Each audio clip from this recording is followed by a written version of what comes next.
Hey guys, Norwie here. Welcome to the 0th episode of my devlog. I decided to start making these videos as a form to keep me motivated to keep working on this project. In this episode we'll be going over how I actually came up with the game idea, and yeah, anyway, I hope you enjoy this series. So first things first, we need to come up with some game ideas. Now, since this is my first actual game that I'll develop, I don't want to go ham and create a futuristic dragon MMO. It should be a reasonable project that a solo dev could complete in like a reasonable amount of time. And I found that one way, like a good way to generate some game ideas, is to think of some nostalgic games of your past. So let's get brainstorming. After a bit, I was able to come up with a couple of potential game ideas. The first one is a really nostalgic game for me, Bubble Trouble. I remember playing this game on Miniclip a lot as a kid. This game is fun, short, nostalgic, and seems relatively easy to develop. But I can't see how to actually put my own twist on it. And if I do end up releasing it, I can only see it being released as a mobile game, which is something that I'm not really into right now. Next we have survival games. I've always been a fan of games like Rust and Ark, but it seems like the niche is already filled. Like, even if I do develop, a fantasy or medieval version of it, I don't think that's enough to get people to actually play it. And honestly, they look quite complicated and time consuming to actually develop, so it doesn't seem like I'd actually be able to solo develop one. Next, we have roguelike/roguelite games. I've always loved these. They're fast-paced, short-ish, and have a high replay value and reward players for their skill. All things that I enjoy. Also, they really suit 2D development, which is bonus points, as that's what I'm most comfortable in.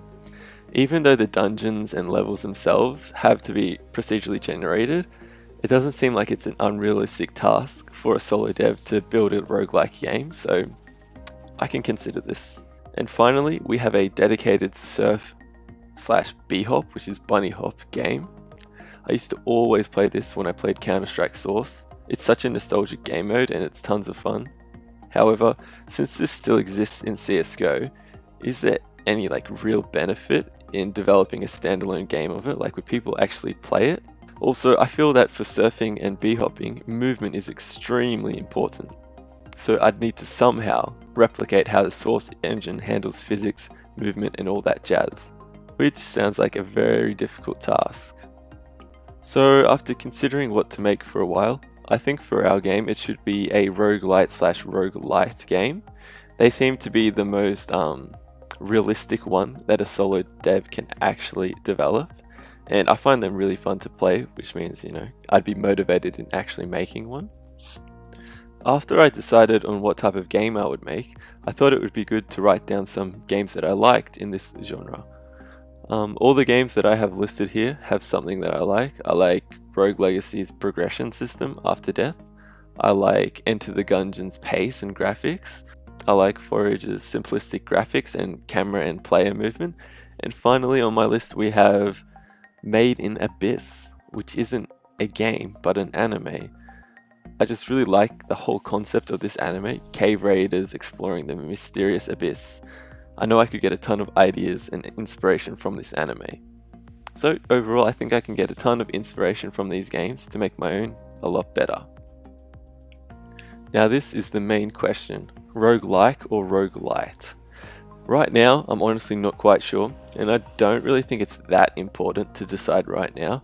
I think I'll just see how the game develops and then make a decision. So for the time being it's TBC. So finally, what is the game that I plan to make? Well, it will be a roguelike or roguelite game that is strongly influenced by the world in Made in Abyss. So the player is essentially an explorer, miner, adventurer kind of person trying to get to the bottom floor. It follows your basic principles of what a roguelike is, so it has permanent death, procedurally generated dungeons, which are floors in our case, a boss at the end of each floor, but in our world we will also have a hub zone or hub world similar to that in Enter the Gungeon. So after the player clears a floor, they can optionally return back to the hub, which they can I'm not sure, but they might be able to buy upgrades or weapons and stuff like that. But the main thing is I want the game to be really fast paced with a lot of like dodging and rolling, like really action combat. And since it has a miner/exploration theme, I want the floors to have a lots of secrets to, you know, actually encourage exploration. Anyway, this is the bones of what I plan to make. Obviously, a lot will change as time goes on because, you know, I haven't started developing it yet, but hopefully I haven't bitten off more than I can chew. If you want to follow me on this journey, please don't forget to subscribe. I'll be releasing a new devlog every week, and also please give me some feedback in the comment section below. Like, do you think this game is a good idea? Do you think it's too difficult for one person to actually make?